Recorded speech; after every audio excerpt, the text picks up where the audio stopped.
From 1932 to 1972, the state of Alabama, Tuskegee, Alabama to be exact, was doing nothing short of genocidal experiments on men of color. They were being pumped full of syphilis in an effort to eradicate men of color and thus, consequently, people of color. They were lied to. They weren't told they were being pumped full of syphilis. They weren't told anything. They were just told they had bad blood, and these men cooperated unknowingly. An unspeakable tragedy. But enter 2020 and the year of COVID. What do we know about COVID? Well, a lot of conspiracy theorists and non-conspiracy theorists believe that COVID was deliberately loosed upon the world to commit genocide and to kill off as many people as possible. Now, the whistleblowers and the victims at the lab say otherwise, and there's a chance it wasn't accidental. It was accidental because when they came forward and they tried to warn people that this accident had happened, they were killed.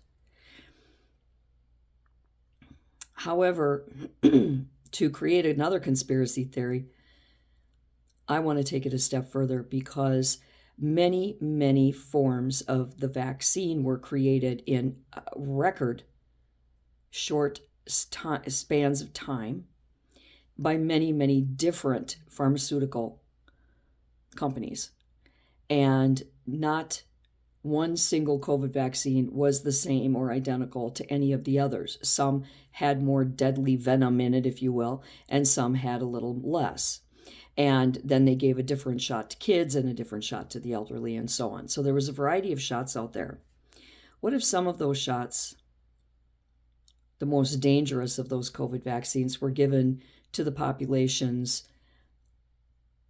to thin the herd? What if certain populations got the deadlier one? Because people that had gotten the COVID vaccines still get COVID all the time, just like people with the flu. They still get the flu all the time. Why? Because they're not effective. Your human immune system is effective. These vaccines clearly are not. Now, I'm a vaccine supporter. I get my flu shot every year. I get a COVID shot every year. I was involved in the COVID trials immediately, within weeks of COVID actually coming into our lives. I joined a laboratory and I was part of an experiment control group.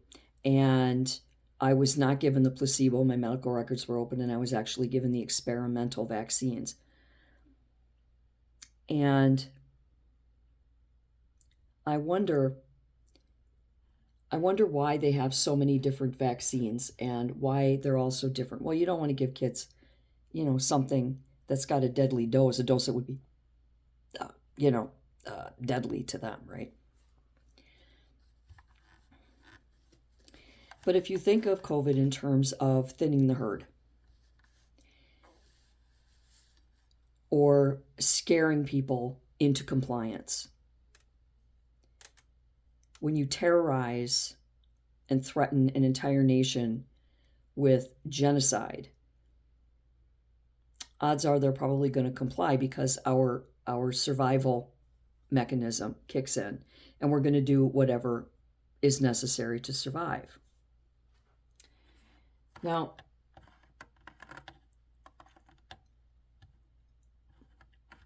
what if the doctors, when they go to give you your COVID vaccine, pick and choose which one they're going to give you? What if your doctor doesn't like you? What if you're a member of a group of people that they want eradicated? Like women of childbearing years, healthy men. What if now we find that people are infertile? What if we find that genocide has been leveled upon us by our own government and by all of these different vaccines? But let's take it a step further. the New York City nursing homes, that was just a huge scandal. All of those tens of thousands of defenseless elderly died. But nobody was allowed into those nursing homes. They were sealed up like a vacuum sealed package of meat. And nobody could get in or out. So nobody knew. Were they pumping COVID virus through their air vents? Were they serving it like the Kool-Aid? Were those elderly in those specific New York City nursing homes targeted for death by a ruthless experiment? What if they locked them down and refused to let their family members in because the family members would start questioning things? The family members would have direct access and would know that person better than anybody to know if something was amiss. Maybe they weren't wanting people in the nursing homes, not because they didn't want to spread the disease back and forth, but because they didn't want people on the outside knowing what was going on. I don't know. Just a thought. Just a thought. I think that Trump was steamrolled. He was a brand new president. He was dealing with these impeachments. He had so much on his plate. He had the wrong people around him that he was listening to. He trusted the wrong people. And I bet he was steamrolled into doing whatever was necessary to save his population. But if you think about how many people have died after the pandemic as a result of the vaccine, now those are numbers I'd be interested in seeing. Plus all of the bizarre neurological things that are happening to people, not just their respiratory and their heart, but their brains. Being overwhelmed constantly with bizarre smells that have no connection to their environment whatsoever.